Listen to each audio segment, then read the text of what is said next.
बहुत लोगों से उम्मीदें लगाई हैं, लेकिन यहाँ कहते हैं किससे मांग रहा है पगले, किससे मांग रहा है पगले। ये ऐसा संसार नहीं है और कोई किसी का दर्द मिटा दे, यहाँ किसी को प्यार नहीं है, यहाँ किसी को प्यार नहीं है। लोग सोचते हैं कि हमने तो बहुत लोगों को सहारा बनाया है, परिवार में माँ है, बाप है, बच्चे हैं और नाती पोते हैं, ये सब सहारा देंगे, लेकिन कौन कहाँ तक साथ देता है।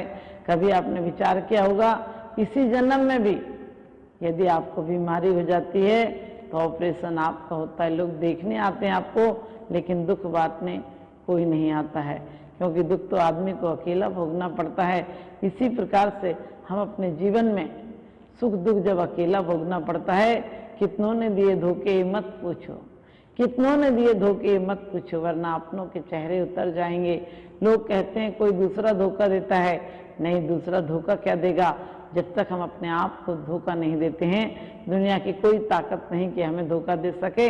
जब आदमी स्वयं को धोखा देता है, स्वयं से प्रपंचना करता है, स्वयं से वंचना करता है, स्वयं से भागने की कोशिश करता है, आपने देखा होगा कोई हमें गुमराह नहीं करता है, हम स्वयं गुमराह होने के लिए उत्सुक बैठे रहते हैं। कहीं पर कोई ऐसी वैसी बात हो रही हो, हम तुरंत सुन लेते हैं, किसी की हार जीत की बात तो हम बड़ा इंटरेस्ट लेते हैं, लेकिन अपनी जिंदगी को हारते चले जाते हैं।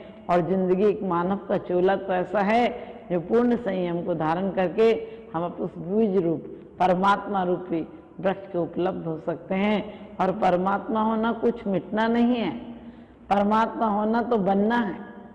लोग सोचते हैं यदि परमात्मा होंगे तो हमारा शरीर नष्ट हो जाएगा, परमात्मा होंगे तो हमारा मकान छूट जाएगा, कुछ छूट जाएगा। अरे छूटेगा कुछ नहीं, जो आज तक छूटा है भिखारी की तरह रहे हो वही तुम्हें उपलब्ध हो जाएगा।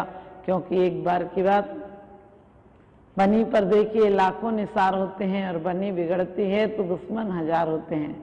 योजनाएं तरक्की की, लेकिन साफ जाहिर है विचारों में मिलावट है, यहाँ कुछ भी नहीं सच्चा, यहाँ बातों में मिलावट है, यहाँ मन में मिलावट है, क्योंकि यहाँ सब कुछ नकली है।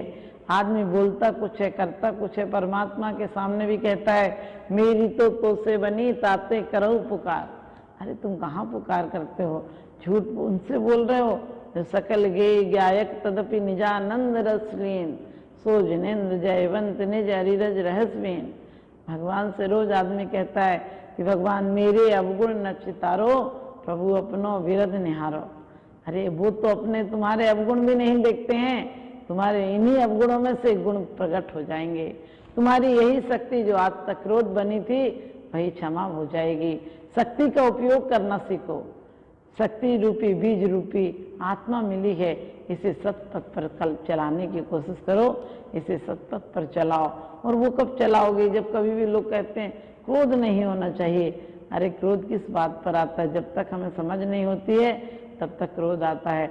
जब हमें पता चल जाता है कि ये पुद्गल की पर्याय हैं, सुख दुख मान अपमान सम्मान, तो फिर किस बात की चिंता। फिर तो लगता है वस्त्र बदलेंगे, हमारी चेतना कभी नहीं बदलती है। लोग कभी कभी किसी को कुछ बुरी बात कहते तो लोग कहते हैं हमें बुरी लग गई। हमने कहा बुरी कब लगी तुम्हें, यदि बुरी लगती तो तुम परमात्मा बन जाते। आज तक तुम्हें बात बुरी नहीं लगी है, तुमने इस देह को अपना माना है, इसकी कोई तारीफ करता है तो तुम्हें तुम्हारा सम्मान लगता है। जबकि सच्ची तारीफ और सच्चा आत्मगौरव तो जब है जब हम परमात्मा के दर्शन करेंगे। और एक बार दर्शन, आज तक हमने दर्शन कैसे किए हैं, सिर्फ परमात्मा और हमने बहुत भेद अपने आप में देखा है। जिस दिन हमें परमात्मा और हमारा स्वरूप एक सा नजर आ जाएगा, उस दिन कोई देर नहीं लगेगी, उस दिन हम कल पर नहीं छोड़ेंगे। उस दिन भगवान से ये नहीं कहेंगे कि मेरी तो से बनी ताते करो पुकार। उस दिन तो ये एहसास हो जाएगा, उस दिन तो ये एहसास हो जाएगा कि मैं भी वही हूँ और मैं भी वही बीज हूँ। एक दिन अपनी भूमि को साफ करूँगा। भूमि बाहर की साफ नहीं करना है, बाहर की खेतियाँ तुमने बहुत बार की हैं, एक बार अंतरंग की खेती करना है, एक बार अंदर के कांटे कंकड़ निकालना है। और आप विकारों का जल नहीं देंगे तो एक दिन आपकी भूमि में, इसी भूमि में कोई दूसरा जन्म नहीं चाहिए। जब चाहे लोग कहते हैं जब काल लब्धि आएगी तब कल्याण होगा।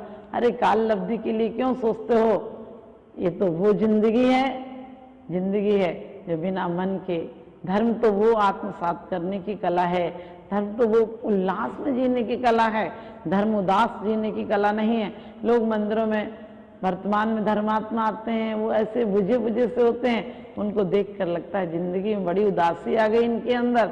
अरे धर्म में तो उल्लास होना चाहिए। महावीर और बुद्ध जिस जगह से निकलते थे उनके जीवन में इतनी प्रफुल्लता होती थी, इतना आनंद होता था, उन्हें देखकर, उनकी शांत मुद्रा, प्रशांत मुद्रा देखकर लोग प्रभावित हो जाते थे और लालायित हो जाते थे कि उन्हें देखकर लगता था लोगों को हमें भी ऐसा ही आनंद चाहिए, ऐसी हमें शांति चाहिए। आपके उदास चेहरों को देखकर तो बच्चे भी सोचते हैं ये धर्म क्या करते हैं, आकर घर में कलेश करते हैं। तुम अपने जीवन को ऐसा साफ स्लेट बनाओ जिस पर कुछ भी लिखो तो अपने आप तुम्हारा आचरण दर्पण हो जाए, तुम्हारा चरित्र चारित्र हो जाए।